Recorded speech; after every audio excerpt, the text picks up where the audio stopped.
Our first speaker is Patrick Lamson-Hall. Patrick is an economist and policy analyst with the Sahel and West Africa Club at the OECD and principal and founder of Fitted Projects, a boutique urban design and architecture firm. Prior to joining the OECD, Patrick was a research scholar with the Marron Institute and is a PhD candidate in public administration at the Wagner School of Public Service here at NYU.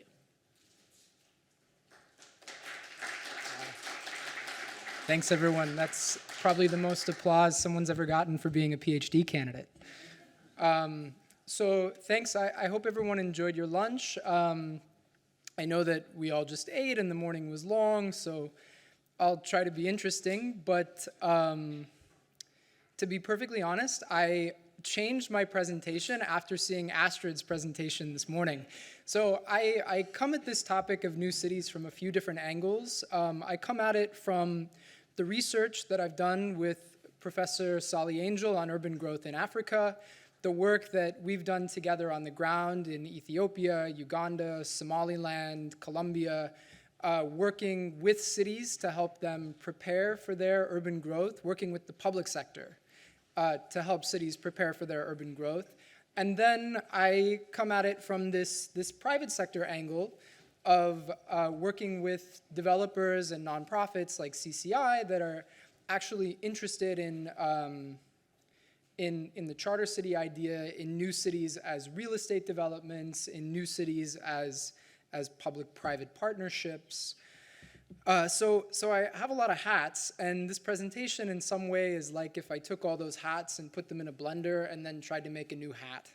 I'm going to start by talking about urban population growth and the context that we face, which is something that a lot of people have alluded to, and I'll just put some numbers on it quickly. Then I'm going to tell about the core work of helping cities prepare for urban expansion with the public sector. And then I want to talk a bit about how private sector and nonprofit efforts can become involved in these things. And I think there is a role for the private sector and nonprofits in these things, simply because the public sector activity is so lacking. I was talking to Sally earlier and just mentioned that, you know, in the 10 years that we've been working on this, doing urban expansion planning, the uptake has been amazing. People are very excited about this idea. They like it and they know it and they use it. But in the end, we maybe have worked with 30 cities directly out of something like 500 that actually need this. So the challenge when you're working with public sector entities is that the incentives to scale and to grow are less than when you're activating markets and working with the private sector. So without any more introduction, here's some context. We come to this topic of new cities in a world of very rapid urban growth. My favorite headline statistic right now is for every one new urban resident in a more developed country, 18 people will move to a city in a less developed country in the next 30 years. So urban growth fundamentally right now is a phenomenon that's taking place in sub-Saharan Africa and South and Central Asia, and I mean urban population growth. We're looking to add about 2.3 billion people, which is quite a lot. And in many countries, that means that their urban population is going to more than double. It's especially important when we think about who's moving to cities. So in sub-Saharan Africa, for example, 3/5 or so of the population growth is from births in urban areas. These are like people being born in urban areas, but 2/5 is from rural urban migration. And rural urban migrants who are moving to cities, for one thing, people who are doing private new city developments in developing countries should see these people as their clients, right? The people who actually need new floor space in cities. And they move to cities for many different reasons. I mean, economic activity, quality of life, better services, extra income. Some of them are traders who manage rural-urban linkages. Others are forcibly displaced. They have a huge profile, but the truth is they're very different in general than the people who are often targeted for new city projects. People who are targeted as residents in new city projects tend to be upper income, white collar, often internationally connected, sometimes knowledge workers.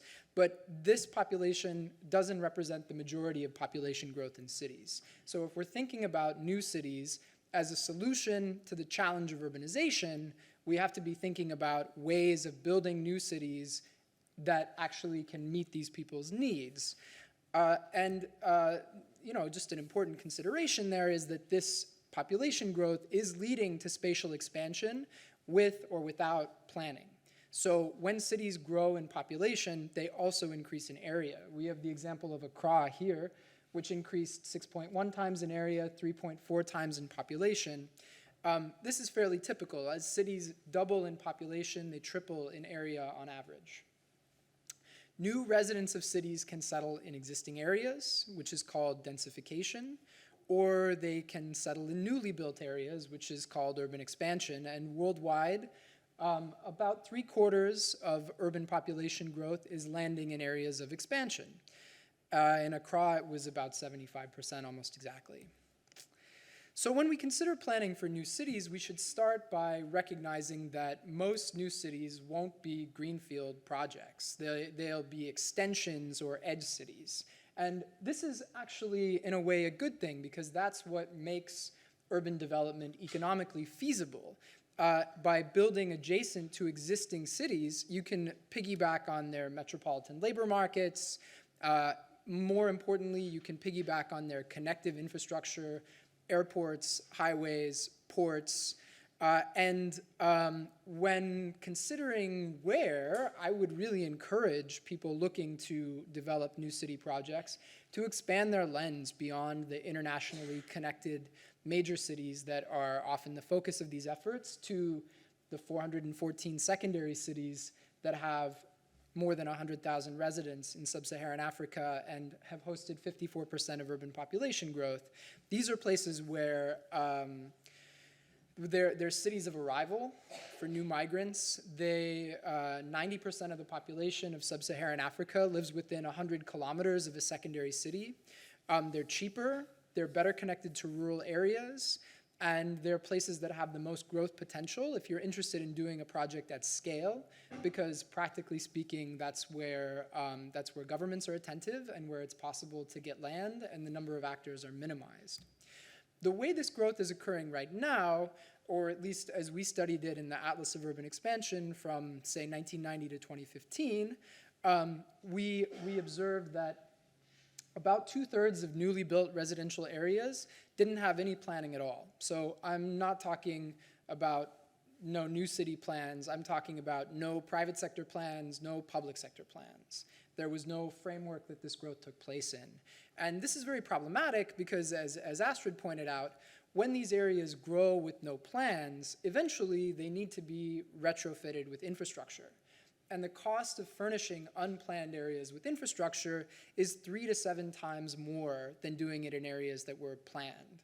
So in other words, every time a city grows without a plan, the government is essentially incurring a debt that it will have to pay later to service that area with infrastructure. It's like a running infrastructure deficit that gets bigger all the time. So I say this as an aside, when people talk about redevelopment of existing areas and prioritizing that over urban expansion, we should be clear that what they're really talking about is making that debt bigger. There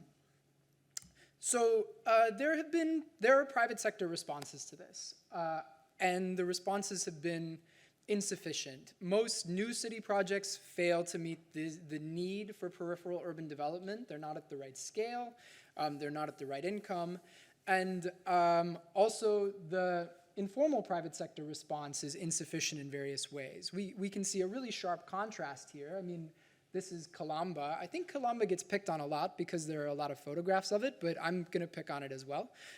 So in Kalamba, the cheapest unit costs $70,000 US, but that's after a $50,000 government subsidy, right? That's to live in this community. And the GDP per capita in Angola is $1,895 a year. So these units are profoundly out of reach. Now, Barrio Rangel, which is in the same city, also a private sector development in the sense that it's being built by private individuals through private efforts. You could say this is not a public sector effort over here. It's a private sector effort.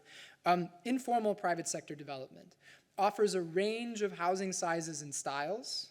Many are self-built at prices that newcomers can afford. But when we look at this from a planning perspective, we can see that the formal private sector is capable of producing planned cities with adequate provision of basic services, but it's totally homogeneous. There's almost no room for other actors, and people can't afford it. Now, the informal private sector actually can create housing and floor space at a scale and level of affordability that matches the population growth that's happening in these cities. So in a basic sense, this doesn't solve a problem. This solves a problem, right? These people are housed now. And if we were relying on this, they wouldn't be. It has low barriers to entry, but it can't provide basic services or key public goods. So from a long-term wealth creation perspective or a long-term value creation perspective, Kilamba and the new cities that are like it are stagnant. There's no room in this city for low-income residents or grassroots entrepreneurs, and it's because the developer had a very fixed vision of what a city should be. Barrio Rangel also has trouble with long-term value creation because it doesn't have the things that let value accrue over time, like improved connections to the labor market, robust urban layouts, basic services, title and tenure. Now, we know that investments in public goods can generate huge increases in land value when they're paired with an urban economic understanding of cities.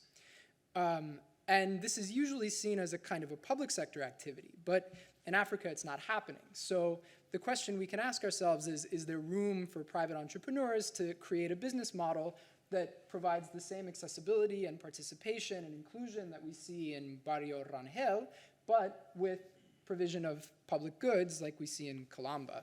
And to me, that's an open question, but I think considering the public sector deficits that are very obvious, that's the direction that we need to move in. We need to come up with strategies to mobilize private sector capital to meet the needs of low-income residents.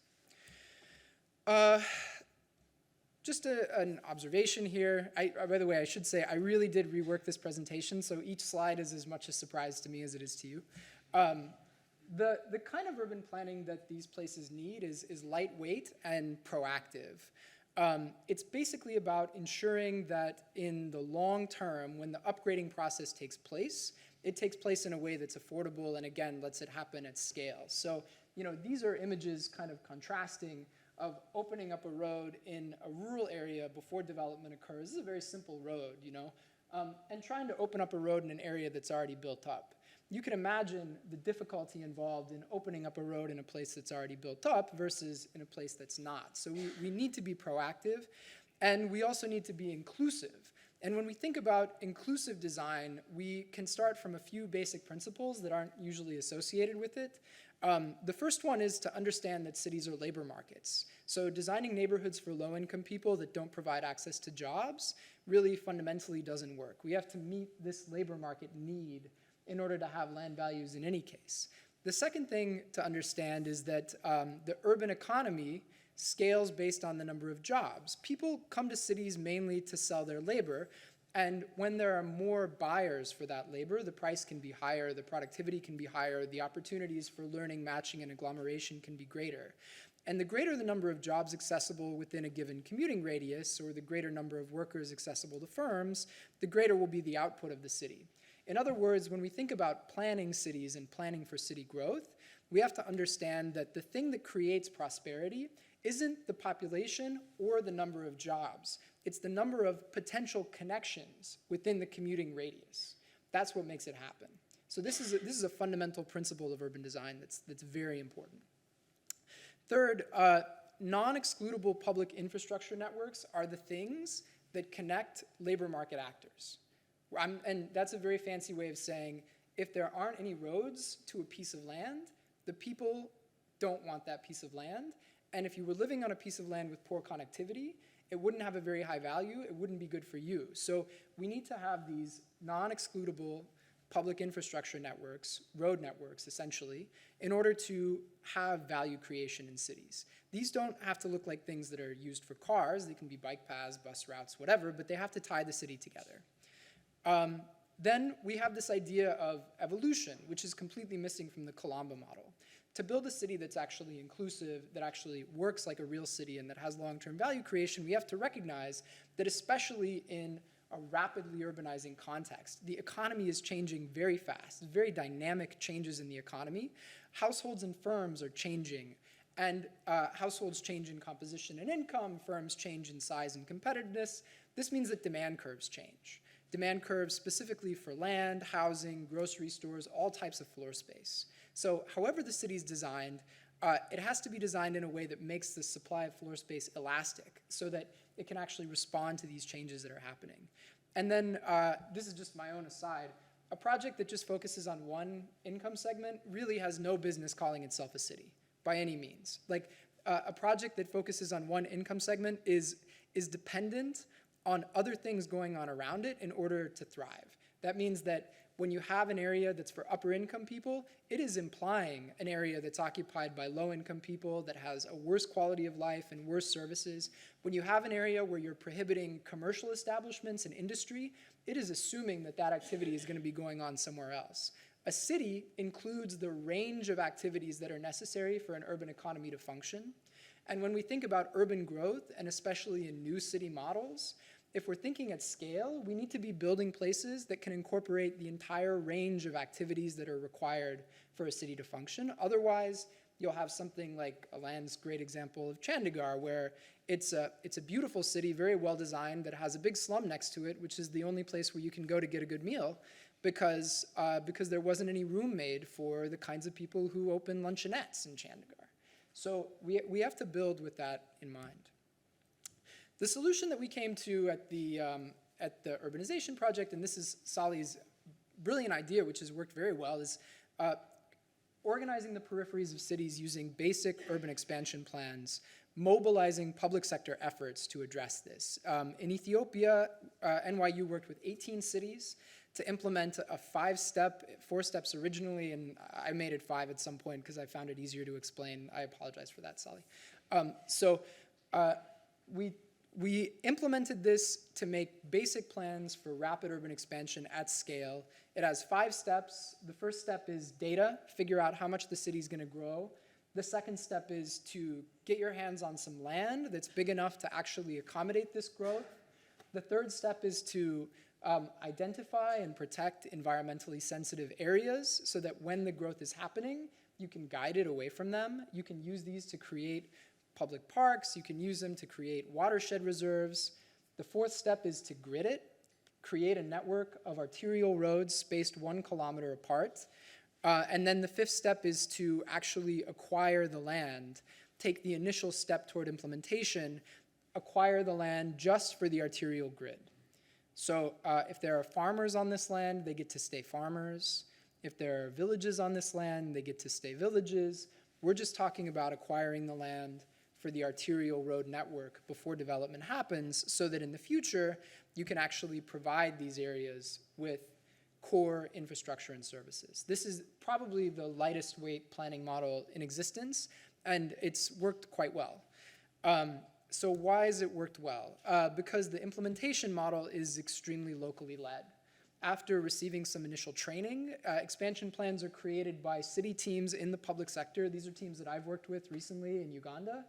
They're led by a local political leader. And this is critical because for urban growth to actually, well, for an urban plan to actually guide urban growth, it has to have political buy-in, because eventually someone has to spend money to make it happen. This is in the public sector model. It works because it's based on evidence and data. So we're actually really thinking about where growth is going to take place, how much of it, how much land people are consuming per person. We have pretty clear ideas about how to translate that into estimates of growth. And we generate this data with the city team. The city team learns how to produce this data.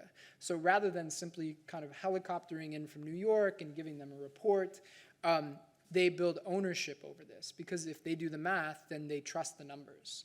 And having confidence in those numbers lets them repeat those numbers. It lets politicians repeat those numbers to the people above them when they're requesting funds. It's very foundational in getting budgets and support. Now, once the city has a good idea of how much growth is likely to occur, they make this kind of a basic plan for their expansion area, the land that they'll need to accommodate growth for the next 30 years. And the plan starts with arterial roads, networks like this. And this is no joke. I mean, these look really simple. These are actually the plans that people have produced. And in this example, no, but in other examples, plans that are this simple have been implemented on the ground. You can go there now. You can walk down those roads. People live in the neighborhoods adjacent to them. You know, this works.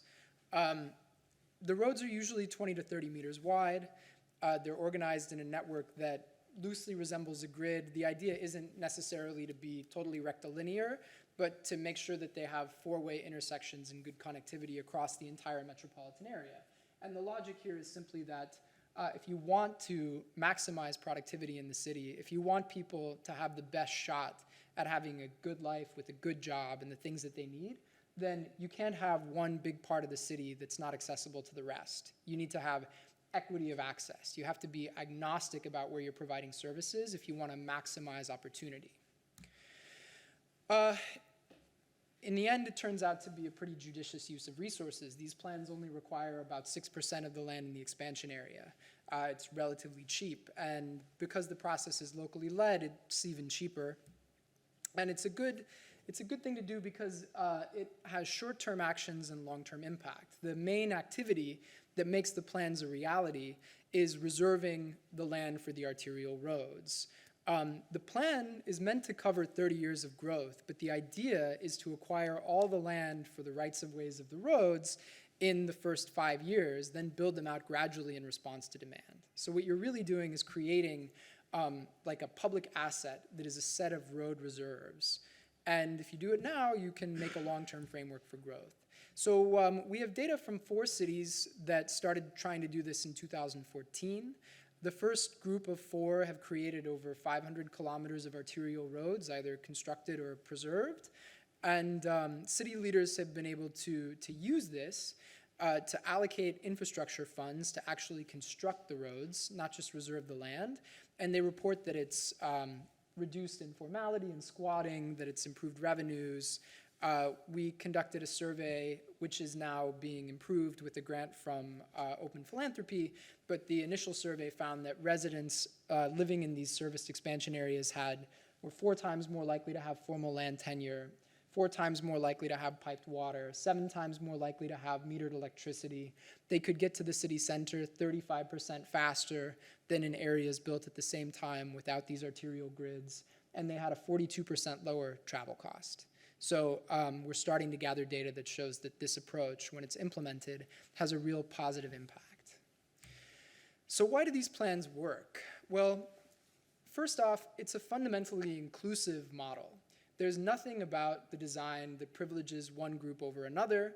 There's nothing about it that says it's for high-income people or low-income people or textile factories or anything like that.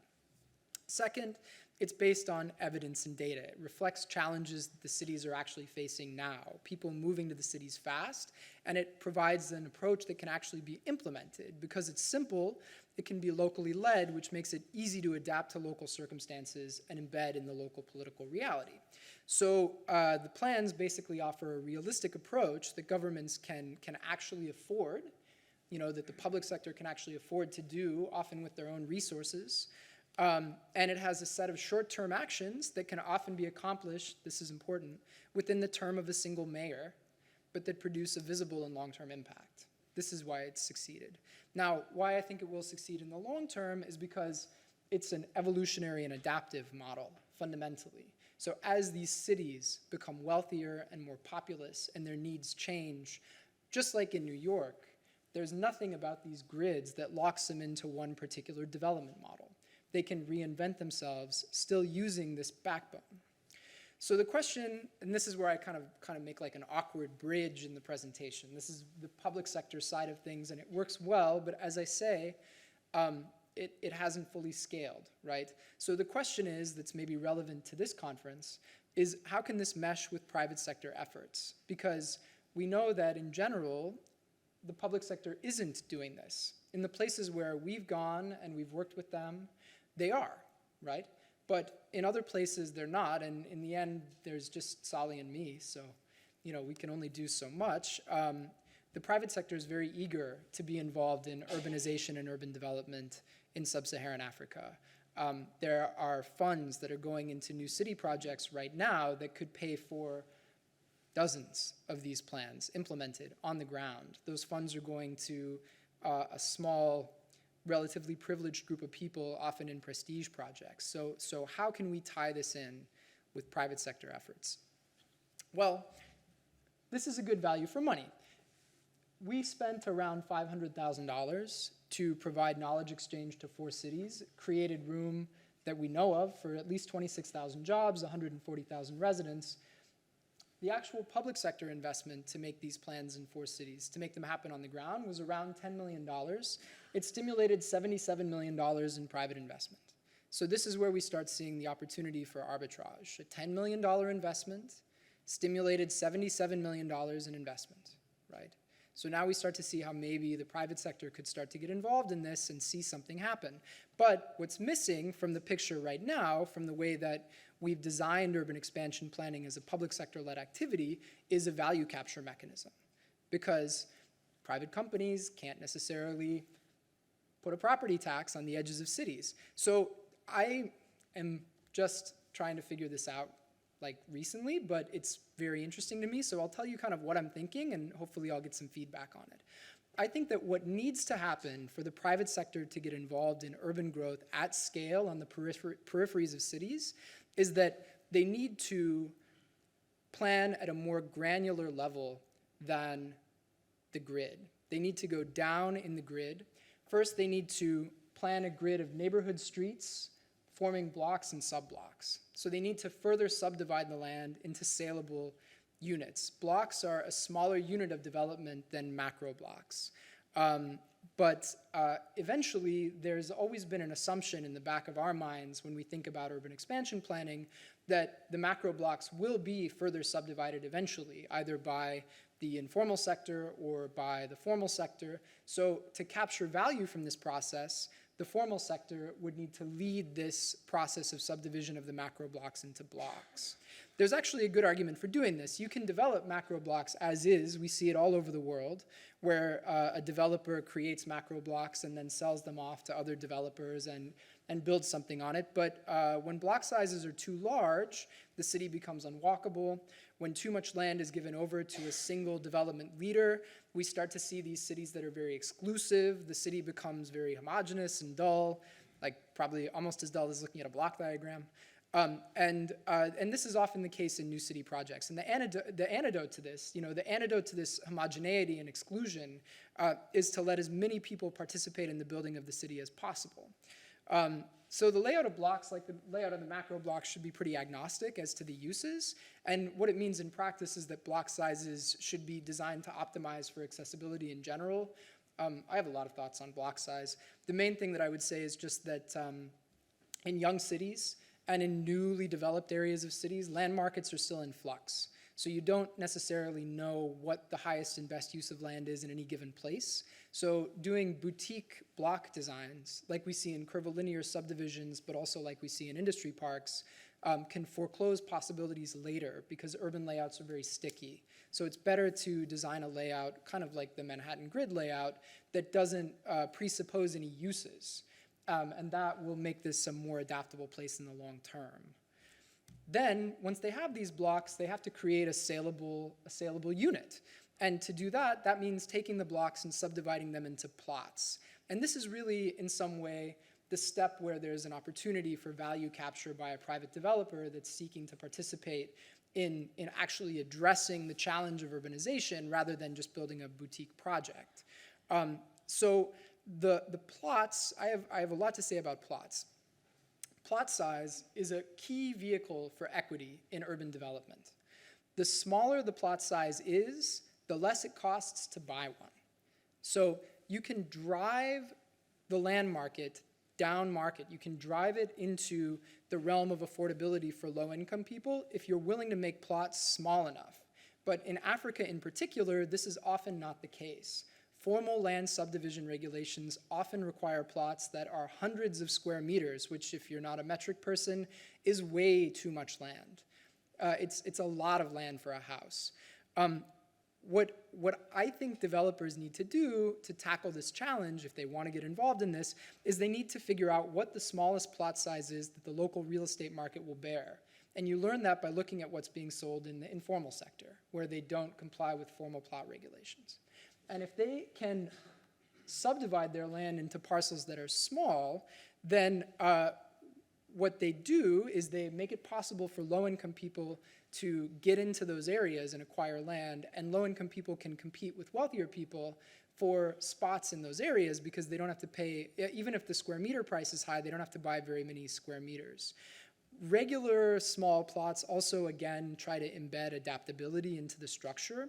So the underlying subdivision scheme is kind of agnostic about uses. So businesses and residential districts can shift over time without the need for reparcelization. And if you couple this with flexible zoning, small plots allow for the creation of a huge range of housing types and businesses throughout the city. So instead of looking like these very homogeneous Columbus-style developments, what you see is, let 1,000 flowers bloom. Everyone who sees an opportunity to participate in building the place is able to do so. You can have small stores, businesses, light industrial, and this is fundamentally more efficient and creates more value because suddenly you have a wide range of people responding to market information. They're more likely to provide what people need. It distributes the task of figuring out what should be built, and it generates a big range of jobs beyond core employers. And this is the final thing. That didn't work out. So the physical framework of the city, of a new city on the edge or of a new development on the edge, has to be supported with a regulatory framework. And in a new city or a growth area in particular, this framework needs to be as lightweight and flexible as possible. And again, this is about recognizing that the markets for land and labor are not fully formed. So what I would like people to think about a little bit is like, what can happen in a block over the course of the life of a city? A block can go, if you haven't seen, this is a really wonderful cartoon by the cartoonist R. Crumb that shows like the evolution of the American landscape. A block can go from being a low density rural area to being a city center, to being an industrial area, to being medium density mixed use. Over the course of decades, it can change dramatically if it's allowed to do so. But what we often do with regulatory frameworks is we lock in uses and prevent that evolution from taking place. So especially in cities that don't have very dynamic zoning models and regulatory models, the formal sector investment ends up badly locked in, and the only parts of the city that can actually change and evolve are the informal parts. So you leave a lot of money on the table by not being able to adjust land uses.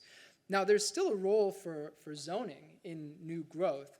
It just needs to be pretty light zoning. We want to maximize elasticity in the land market and in the market for floor space. And I think a cool way to do this, which maybe works, maybe doesn't, is to use nuisance controls. Focus on nuisance controls in the early years around sound, traffic, smells, air pollution, and set up monitoring systems for these. They can vary from place to place. I'm less firm on that idea, so don't jump down my throat on it. But in general, the idea is to regulate the externality that you're actually trying to control, and to use that as a foundation for how you're growing on the urban edge. And what you're trying to do with that is not necessarily prevent activity from taking place. What you're trying to do is give market signals as to what kind of activity you want that will produce a healthier framework in the city. And this is especially critical if you want to have good responsiveness over time. Now, if you do this well, what would happen would be private sector investment in land subdivision that would lead to an increase in the number of parcels on the market, plots on the market. And these plots would be sized in such a way that low-income people could acquire them in roughly the same way that they acquire parcels in informal land subdivisions now, except it would be in a framework where you could actually upgrade infrastructure over time. And the private sector could do this because they would capture the increase in value from having serviced and subdivided that land. That would be the idea. So it's a model where you could use private sector funds to take that next step in subdivision and create orderly growth on the peripheries of cities. And if it works well, the idea would be to initiate a virtuous cycle, where initially you're doing this subdivision scheme using dirt roads. Sorry, I meant to change these pictures. Where you're initiating this with dirt roads, but as the value increases, as people invest in their housing, as businesses form, as more people move to the city, you upgrade the infrastructure, and that in turn stimulates more private sector investment and more investment in public goods. And we know what this looks like when it works well. Like when this is done well, it looks like the very wealthy cities in developed countries, where infrastructure was gradually improved over time as the resources available to the public sector allowed it. And it can take place as part of a dynamic political process. But the private sector can be the thing that catalyzes it, can make those initial investments, and it can actually work in places where the public sector doesn't. So this is what I have to talk about. The idea is, where it's possible, this can be a public sector-led process. Where the public sector isn't able to lead this process for various reasons, I think that there's also scope for the private sector to participate in building inclusive, productive cities that actually work for the great mass of people. It just requires them to look beyond the model that they're using right now and in a way to think more basic. That's what I think. Thank you.